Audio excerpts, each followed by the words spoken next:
Hey there, it is Wednesday, February 17th, 2016. Wednesday, of course, meaning Comic Book Day, and we have three parts this week. This is, of course, part number one, two more parts coming after. In this part, we will cover DC books, starting with Martian Manhunter number 6.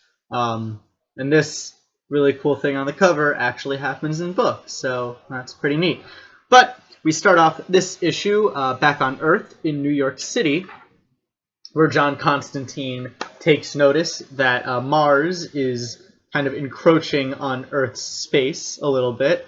Of course, John only notices because he's magic, and he makes a Ziggy Stardust reference, which is never followed up on. In fact, we don't see John for the rest of this book after this page here. So I'm convinced that DC only made this to make me remember that David Bowie is dead. So points off for that. Although I do commend him on an actually pretty accurate view of New York here. Empire State Building. I forget what this one's called, but this is in Madison Square Park. And you can see this view from, like, I don't know, say 20th and 6th. You would see a view a lot like this, actually. So that's pretty cool. Anyway, yeah, just, like, because so many things get New York wrong. So points down for the Ziggy Stardust reference only made me sad, but points up for an accurate kind of point of reference for New York City. So cool. Actually, Dan Slott also lives around this area, as did I for a while during college. Anyway, enough about me and New York City and all that. Back on Mars, we still have a giant Martian robot fight going on. And caught in the middle is, of course, Martian Manhunter's many cells. So we have the main Martian Manhunter personality, who has been captured by Malafalafalak. Again, just I cannot pronounce the red alien guy's name. This guy, Malafalafalak. So anyway, he has captured the main personality of John Jones, the Martian Manhunter, who then discovers a bit more about himself, mainly that he is the living Mars, and he has all this neat power that he uses to then terraform, or Marsiform, the robot into his own image. So this happens in the book, and it is really cool, as Martian Manhunter takes over the War City, gives himself a cool Mega Buster, and kind of brings the fight even more directly to Malafalafalakis. Of course, in order to win, he needs more than just a giant robot. He needs to come to terms with his other personalities, who are a little bit all over the place. So we have Daryl and Pearl, who are kind of right there with him. And he also gets Alicia back on his side after Alicia thinks that he had betrayed her. Meanwhile, Mr. Biscuits chases after the Martian child, the mysterious Martian child who Malafalafalakis also wants, and ends up falling into a pit in a very kind of anti-The Dark Knight Returns fashion here. Overall, this issue is pretty awesome, I think. And not only because giant Martian robots, although that is a big part of it. We are finding out very much piecemeal more about the Martian Manhunter's history. The next issue promises a kind of a more in-depth origin, but as the story goes on and as Martian Manhunter regains himself, he learns more about himself and his powers, and we really do see why he is kind of the central character of this entire story, why the Martians want him, why Malafalakalaka thinks he's such a threat. And we learn more about, because his personality is split into pieces, we learn more and more about him, like as a multi-faceted personality, which is pretty cool. I'm still liking this book. It's getting really silly, kind of dumb even, some might say. Kind of pulling like a reverse Neon Genesis Evangelion, in that it began with the whole depression, kind of psychoanalysis sort of bent, and then ended with giant robots, instead of going from giant robots to weird psychoanalysis shit. Anyway, but I like Evangelion too. And I think if you like Evangelion, you'll probably like this. It's that sort of weird. And I do like this, even though it is getting weird, getting a little hard to follow, but still just, I don't know, really enjoying it. And it moves at a fast enough pace where even if you're confused, there's always something else around the corner to keep you interested and keep you on the hook. So pretty good stuff with Martian Manhunter. Next up, we have Secret 6 by Gail Simone, a very special issue because Gail Simone is writing Batgirl again in this issue, even though she admittedly doesn't do it too well at first. This book is very cartoony. I think that's like the only way I can put it. It's just so, it's comical in such an over-the-top way that kind of betrays the tone it's going for artistically, because the tone's pretty dark, but the content's really silly. It's kind of weird.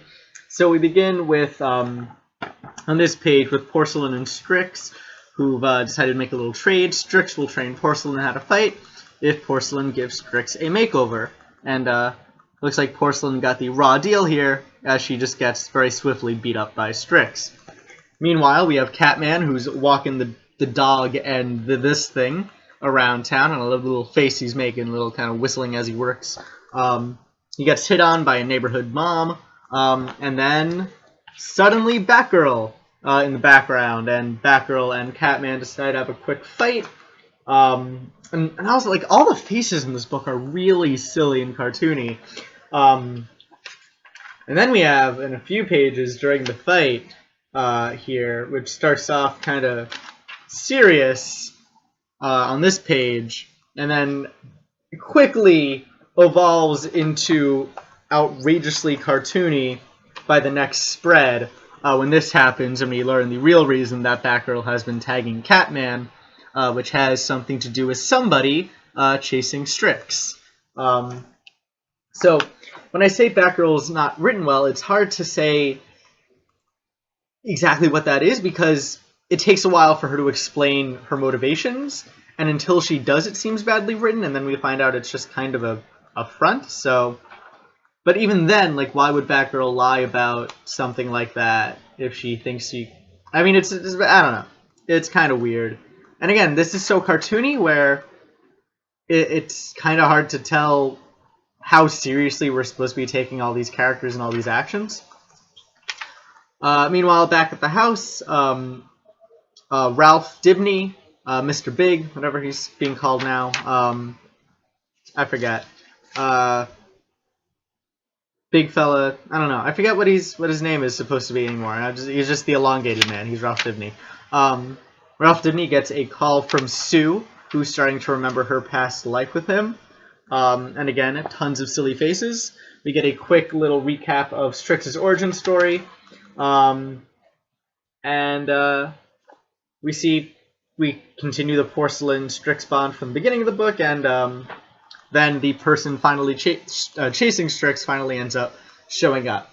Again, this is kind of a hard issue to review, because you can tell when it's trying to be purposely cartoony and silly and not serious, but it doesn't immediately gel. Those moments don't immediately gel with everything around it, so what comes before or after that could seem atonal in a way, or like they don't make sense, or they're not motivated well within the book. It's kind of jarring overall, and I get that's kind of the feel that Gail Simone is going for. This very kind of darkly toned humor. Definitely not for everybody. I still liked enough of the single issue to keep on reading. Didn't turn me off that much. And Gail Simone has built up so much kind of good feelings and what's the term I'm looking for? Anyway, built out enough, I guess, credit with me where it'll take me a while to give up one of her books outright. So that is Secret 6, admitting my quote-unquote bias, because the internet doesn't quite know how to use that word. Anyway, moving on to our third DC book this week, Robin, Son of Batman. And this is like kind of a light issue, again. It involves Robin heading back to Gotham, checking in on his father, as he sees the amnesia Bruce still hasn't caught up with where Batman is yet at issue 49, I think, or 50? Issue 49. That's right, I just read that one. So Robin still hasn't caught up with that book, so Bruce still has amnesia. Robin is not used to it. He feels alone now that he doesn't even have his dad to confide in. Then we get this. This is a really cool page, I think, of just very like Poe, you know, like the Raven on his nightstand saying nevermore, except it's Robin, not Raven, and it's over Bruce, who's sleeping. Something dark and dreary, midnight, whatever. Anyway, as his father is still amnesiac, rather. Is amnesiac an adjective or anyway? Robin decides to start patrolling Gotham in his stead. Runs across the Bat Freaks gang, who are made up of criminals who have been disfigured by Batman and Robin and the rest of the Bat family. Gets into a quick fight with them that I just really like the art for. Just kind of really stark reds and greens and all that. Kind of flat, but I don't mind. I think it's a pretty cool art style they got going on there. And then Robin gets into another fight with a couple of people erasing files on nobody's boat. The transition from one fight to the other is very tenuous. It's very much... He literally falls into the second fight without much setup. But the fight itself is pretty okay. This whole issue is...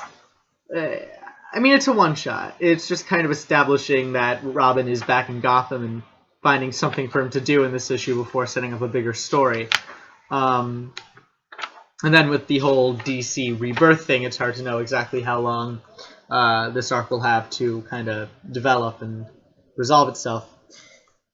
And also with like the Rebirth thing, I don't know. This book isn't exactly good enough for me to want to keep reading if I know it's not going to go anywhere, you know? I mean, I love the Damian character, but it kind of feels like he's treading water at this point, and that he will be treading water until DC gives the mandate to the creative teams to actually start writing stories again. And I don't know when that's going to be, probably June with Rebirth. So I'm actually thinking of putting a lot of DC comics on hold until then, but yeah, a couple good moments. Pretty skippable overall, though, this issue. Next up, we have Batman and Robin Eternal, number 20, continuing where we left off last issue, and I feel we're going to be saying that a lot as we go into the closing issues of Batman and Robin Eternal, following kind of the group of characters all in the same place at the same time, pretty much. With the assault on St. Hadrian's, all the girls of St. Hadrian's Academy, the Spiral Assassin School, are still under Mother's control, and the team has to fix everything. So they split up.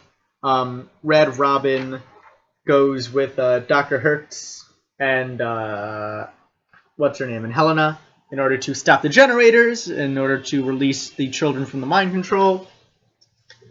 Cass is, Harper Row is fighting the effects of the Mother's virus, but has to deal with the fear gas, Scarecrow's fear toxin, which makes her think that Cass is an enemy. So these two start fighting and have to be held back from killing each other by Jason Todd.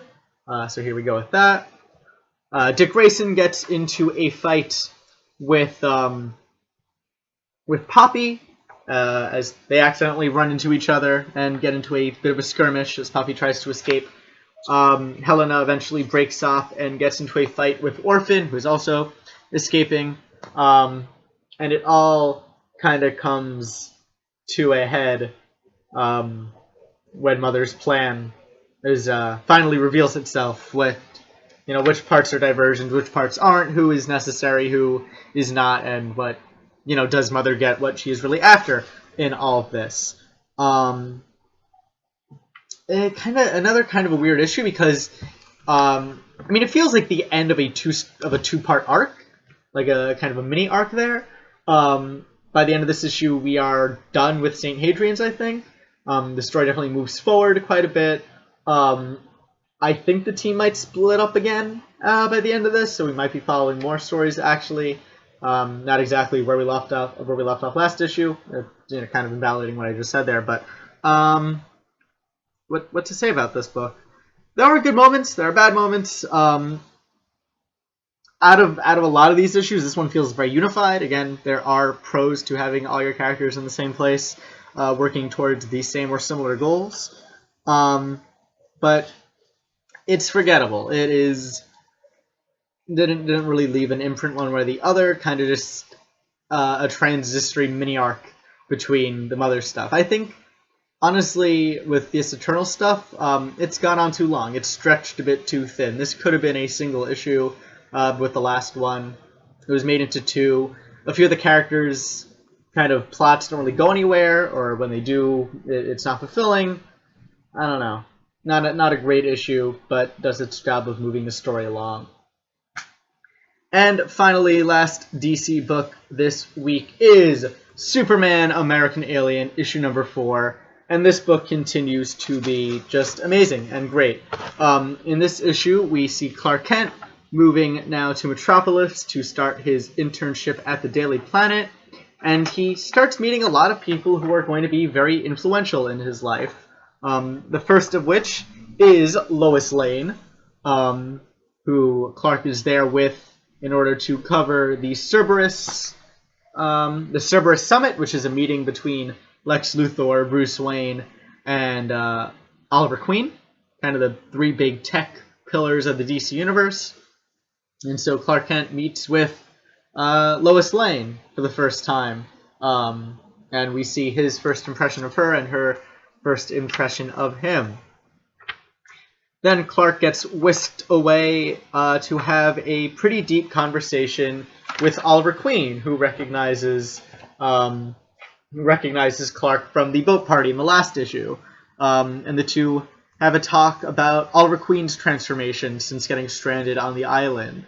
And we see kind of the roots of Oliver actually implanting into Clark the idea that he should do something greater. He should become something bigger than himself and start giving back now that he has the power to do so.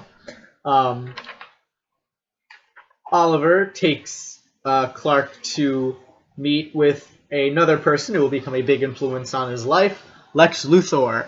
And we see Lex monologue to Clark about what Lex thinks his place in the world is as a kind of a Nietzschean Ubermensch, as someone who is, I mean, it's a little bit of Nietzsche, it's a little bit of Ayn Rand, as someone who is destined, is burdened with bringing humanity further into the future.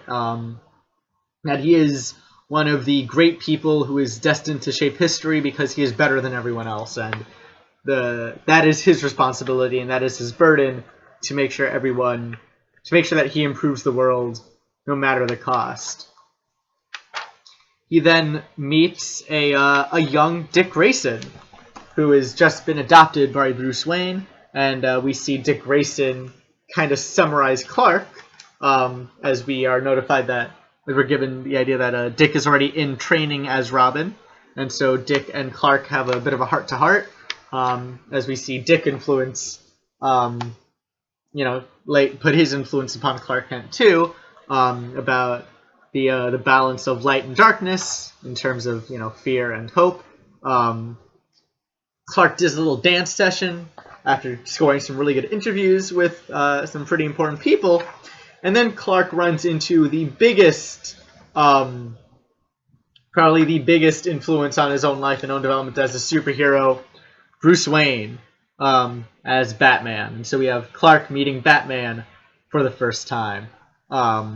And understanding with that, or seeing with that, how that develops and how those two influence each other. So yeah, it's a really good book. And what I like is that, despite being the protagonist, we see Clark getting acted upon here. Clark is a journalist, he's interviewing these people, but we're seeing them all influence him. We're seeing how all of these interactions bring him closer and closer and closer to being Superman, to deciding what he wants to do with his life.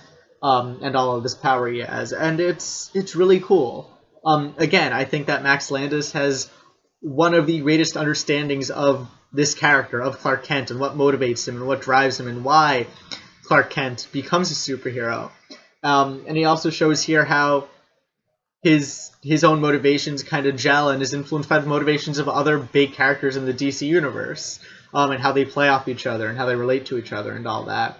So, again, if you like Superman, if you like comic books, if you like superheroes at all, I recommend picking up Superman American Alien. It is one of the best comics being written right now, one of the best kind of character pieces in Superman. And yeah, there's just a whole lot to love about it. And the art, which is illustrated by Jai Lee in this issue, is, I mean, it's Jai Lee. It's pretty fantastic. So there we go. Closing out DC. So in the next part, I will be reviewing Marvel books that I picked up this week. So if you're interested in that, stay tuned. Part 3 will be covering all the books that aren't published by the big two that I picked up this week. So again, if you're interested in that, please watch part 3 of this week's reviews coming up eventually later tonight. But if whether or not you go to those videos, I want to thank you for watching this one. If you liked it, please rate it, please subscribe. Any comments, questions, concerns, recommendations, anything whatsoever, leave them in the comments, and I will try to do my best and keep the conversation going. And really got a burp there. Yeah, again, thanks for watching, and I hope that you join me for some more comic book reviews.